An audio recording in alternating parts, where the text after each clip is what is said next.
Yeah, this is what most students like confuse. They say, how are we going to show our opinion or our side of the rebuttal?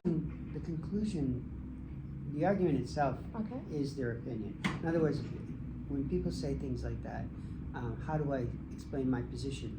Your position is basically what scholarship you support, You chose and to then why you support it. Mm-hmm. And so it's not really a personal opinion. It's an educational opinion. It's an opinion that's informed through scholarly work, Mm-hmm. right? So basically, you're defending a position by citing, information or positions of other people, or factual information or whatever it is that you use to make your case, and that's how you support your position. It's not really an opinion; it's a position more Sure. than a. It's a position. Yeah. Like it's possible to believe this, and it's possible to believe that, but I believe that, and the reason I support that position is because of A, B, C, and D, right? And the reason I don't support that one is because of A, D, E, F, G, or whatever, all these other different reasons why I don't support that position, but I do support this position. So that's the argument. The argument is that there's reason to support this, and there's reason not to support that. You can say something like, this doesn't sound logical to me. And that would be a reason why you might not support something. Exactly. Like there seems to be some sort of logical problem with this idea.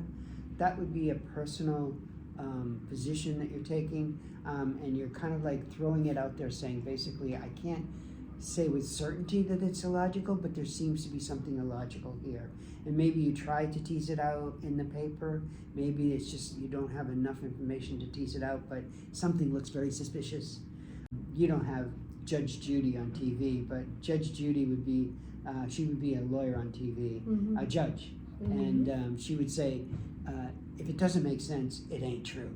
Yeah. And that's how she would always say that. And law is a really good example of how to argue something. When you watch a legal case on TV or something like that, or if you watch CSI, like a crime scene investigators, and it's like, just follow the evidence. Don't make up a story. Let the evidence guide you, and let the evidence make the story. That kind of thing. So they're very good things to watch if you want to know how to argue in an academic context. Yeah. Good. Yeah. There's also one thing you mentioned during the training about how some students would skip some explanations thinking that the teacher knows. Yeah. What I'm talking about. Yeah. So we saw that. Actually, we were watching a video of a tutoring session, and I pointed that out, that I wouldn't have done what she had done. She had basically said that, who's the audience? And he said the teacher, and I would have objected to that. I would have said teacher is one of the audiences. The other audience is all those people who are talking about the thing you're talking about, right? We're in a scholarly context, so when there's an issue in our field, the place that you go to find out what people are saying about that issue is journal articles and books that are published by people who are experts, and who are academic experts, who are scholars. And so when you go into these resources, there's conversations happening. And so, you can see this conversation happening over time in journals where they actually talk to each other. Sure. They literally mention each other's names. Yeah. They argue against some of their positions, or maybe they might make reference to the method maybe being somewhat suspect, and so maybe they're going to do the same experiment, but the method will be a little bit different this time, or they might look for different things that the other person didn't look for, something like that. So they're talking to each other in these journals, and so that is your audience.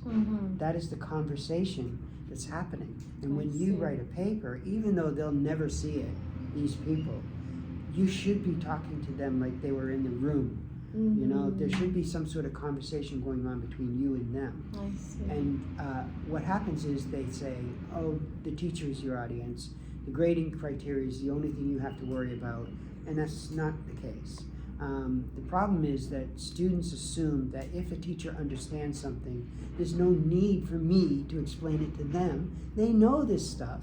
The problem being that they do know this stuff, but what they don't know is whether you know this stuff. Exactly. And the only way that they'll know that you know this stuff is when you explain it to them, or you analyze something, or maybe compare something to something else, or you do something to show or evaluate it, to show that you have a deeper, you have not only do you know it, but you have a deep understanding of it. That you can explain. Yes, you're actually able to articulate your understanding of this thing, and that is what they want to hear.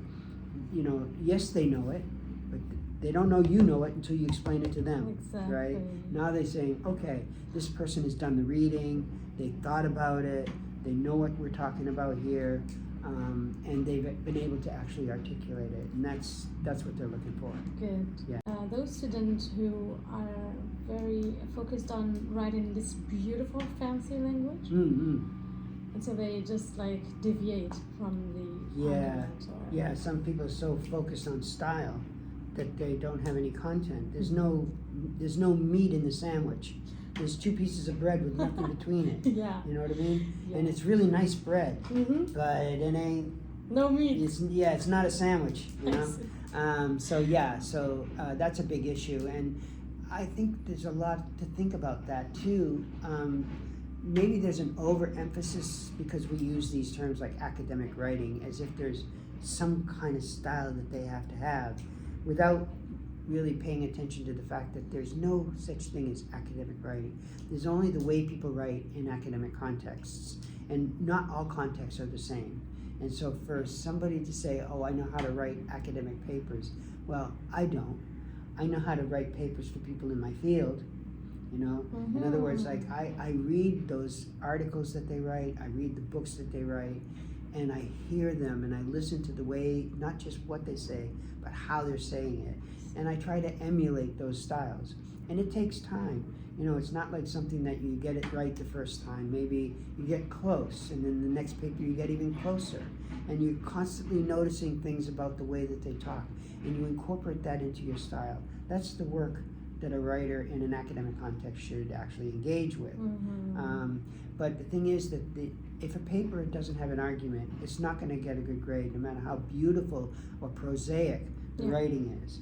Sure. It's got to have, it has to have meat in the sandwich, right? That's it. Otherwise, it ain't a meal. Oh yeah. Yeah. You said it all. Thank you. You're welcome. You're welcome. Cheers.